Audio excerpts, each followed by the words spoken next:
Olá, meus caros. Eu gostaria agora de conversar com vocês um pouquinho a respeito de uma questão que é uma questão que sempre me traz preocupação, que é a correta classificação fiscal das mercadorias. Antes que alguém aí pergunte o que é a correta classificação fiscal das mercadorias, deixa eu explicar um pouquinho mais. Vocês sabem que a inteligência humana criou milhares de produtos, né? Então nós temos diversos produtos que circulam e que são comprados e vendidos todos os dias. Quando a gente trata dessa diversidade no ponto de vista de contabilidade, nós tentamos identificar essa diversidade através de uma codificação. Há casos bem interessantes nisso, há casos em que às vezes o mesmo produto tem nomes diferentes, é conhecido por nomes diferentes. Então, tudo isso não só dentro do Brasil, mas no mundo inteiro, são mais de 170 países que seguem essa formatação. Tudo isso é organizado numa tabela, que é uma tabela do Sistema Harmonizado de Classificação de Mercadorias. Esse sistema harmonizado, então, ele tem uma metodologia de descrição dos produtos e das mercadorias, e você, dentro desse sistema harmonizado, tem a tarefa de indicar qual é a codificação que se encaixa mais adequadamente ao seu produto. Pode parecer muito simples, né? Então você tem uma tabela bem grande. No Brasil, essa tabela, por exemplo, ela é utilizada para definição de critérios tributários. Então, quando você encaixa um produto dentro dessa tabela, quando você define qual é o código que esse produto tem na tabela do sistema harmonizado, você define o código da nomenclatura comum do Mercosul para esse produto. É um código que é conhecido pela sigla de NCM. Provavelmente, se você olhar nos documentos fiscais aí da sua empresa, nas notas fiscais, tanto as emitidas quanto as recebidas, você vai ver lá que todos os produtos têm um código de NCM. Este código é o código do sistema harmonizado do qual eu estou falando agora. Então, quando você define este código, você identifica de maneira clara, você distingue aquela mercadoria das demais mercadorias que podem existir e que foram criadas e comercializadas pelos homens. Muito bem. O governo usa este código, entre outras finalidades, hoje nós vamos falar dessa em particular, ele usa esse código para definir qual é o imposto que essa mercadoria tem que pagar. Então, por exemplo, o IPI, ele tem uma tabela de incidência e, conforme o código do produto, o código NCM do sistema harmonizado, é determinada a alíquota de IPI que ele vai pagar. A mesma coisa acontece, por exemplo, com o imposto de importação.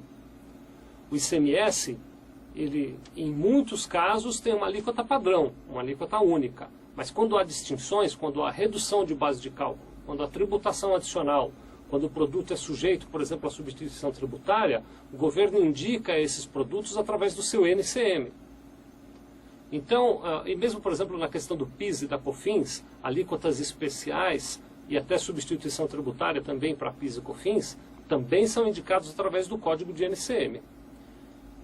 Então, o que acontece? Indicar o código de NCM, fazer a classificação no sistema harmonizado, leva você a conhecer os impostos que você deve pagar sobre aquele produto. Como eu disse, existe em determinadas situações certo produto que é conhecido por mais de um nome. E se você fizer uma análise no sistema harmonizado, você vai ver que também acontece o contrário, que às vezes você vai lá e pesquisa um produto e encontra mais de um código para aquele mesmo produto. Eu vi esses dias uma matéria, e estou até gravando esse vídeo inspirado na matéria. Eu vou aqui pedir licença a vocês que eu vou pegar o nome da pessoa que escreveu essa matéria, porque foi uma matéria muito interessante e que eu quero dar o crédito aqui. Quem escreveu a matéria foi uma pessoa chamada Fábio Rodrigues de Oliveira. Eu li essa matéria num boletim da Fiscosoft que eu recebi. Ele lá estava usando um exemplo, ele pega um exemplo de parafuso. Então ele diz o seguinte, olha, vamos fazer uma experiência, vamos pegar a tabela de incidência do IPI, que é a mesma do sistema harmonizado que identifica o NCM, e vamos dar uma olhada no que acontece se você pesquisar parafuso. Então no trabalho que ele fez ali, e para ser fiel eu vou ler aqui alguns itens, né? Ele diz ali que ele encontrou 9 itens diferentes que podiam se encaixar para parafuso. Então ele simula ali um começo de análise. Ele diz o seguinte, olha, o primeiro item foi o 7318-1400. A descrição parafusos perfurantes. Então, eles, bom, tá aí, temos um item já de parafusos perfurantes. Tem um segundo item, que é 7318.12.00, que são outros parafusos para madeira. Depois ele encontrou mais uma posição, que é a 3926.90.90, que é parafusos e porcas. E aí ele propõe alguns raciocínios. Por exemplo, se esse parafuso for usado para montagem de um avião, existe um código que é o 8803.30.00, que é outras partes de aviões ou de helicópteros. E ele ainda cita aqui no exemplo dele um outro item, que é o 7616.10.00, que abrange taxas, pregos, escápulas, parafusos, pinos e por aí vai. Então também tem parafuso nesse item. Isso só para falar de uma coisa muito simples, que é parafuso. Você vê aí a quantidade diferente de códigos que é possível encontrar quando a gente olha o sistema harmonizado. A correta identificação do parafuso e a correta indicação de qual é o código daquele parafuso depende de uma série de fatores. Por exemplo, que matéria-prima o constitui, que aplicação ele tem, ou ele terá, melhor dizendo, qual é a finalidade do fabricante, qual é a finalidade do usuário, enfim, há uma variação muito grande aí de maneiras de analisar essa questão. Existem materiais e comentários para orientar esse tipo de condução. Mas o ponto que eu quero tocar aqui para você é o seguinte: primeiro, o que eu já fiz é destacar que um mesmo produto pode nos levar a achar vários códigos do sistema harmonizado no qual ele pudesse se encaixar. Encaixá-lo no código A e não no código B faz com que você tenha uma incidência tributária diferente. Não vou nem entrar no mérito se o código A é maior ou menor tributado, ou melhor dizendo, é mais ou menos tributado do que o código B, mas eles não são necessariamente iguais. E se você tem uma diferença de tributação a partir da identificação, você passa a estar sujeito, numa eventual fiscalização do futuro, a justificar a sua codificação, a sua escolha do código. E se essa escolha não estiver adequada, você passa a estar sujeito a uma penalidade, porque classificou de maneira incorreta o seu produto e, eventualmente, até pagou menos imposto do que devia através dessa classificação.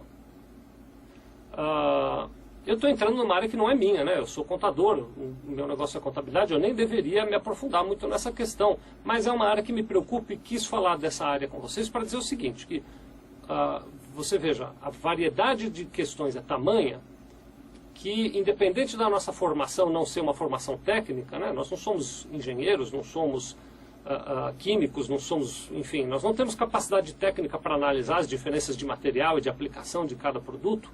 Mas, independente disso, mesmo um especialista teria dificuldade de fazer essa análise, dada a grandeza desse sistema harmonizado e a quantidade de itens que podem se repetir dentro desse mesmo sistema.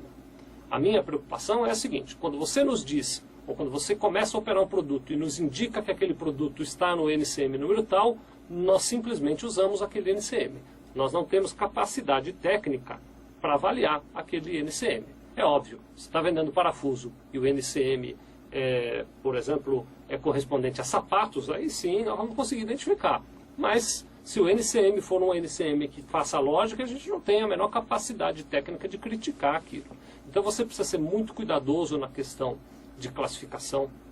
Você pode eventualmente ter, eu vou te dar alguns sintomas aí, você pode ter alguns sintomas que vão te alertar que a sua classificação pode estar incorreta. Por exemplo, clientes dizendo que o concorrente vende com uma classificação diferente da sua, ou mesmo fornecedores de quem você compra fazendo esse tipo de comentário, ou eventualmente até você dedicar um pouquinho de tempo para rever a tabela do NCM e rever a sua classificação para ter certeza que ela está adequada. Essa é uma preocupação importante na qual, infelizmente, a nossa capacidade técnica sofre restrições e a gente não pode te ajudar até o fim. Então eu recomendo que você reflita sobre o assunto. Se você tem algum desses sintomas que eu acabei de falar, vale a pena rever toda essa sua classificação para evitar problemas futuros. Existem dois procedimentos que, eventualmente, em casos extremos, você pode tomar. Primeiro, você pode fazer uma consulta à Receita Federal pedindo que ela faça a classificação do seu produto. Você manda uma amostra do teu produto para a Receita Federal, faz toda a descrição técnica e eles vão te devolver com um laudo de classificação. E também existem empresas privadas que fornecem um laudo para você para essa classificação. Eventualmente pode até ser recomendável um desses dois serviços. Muito obrigado.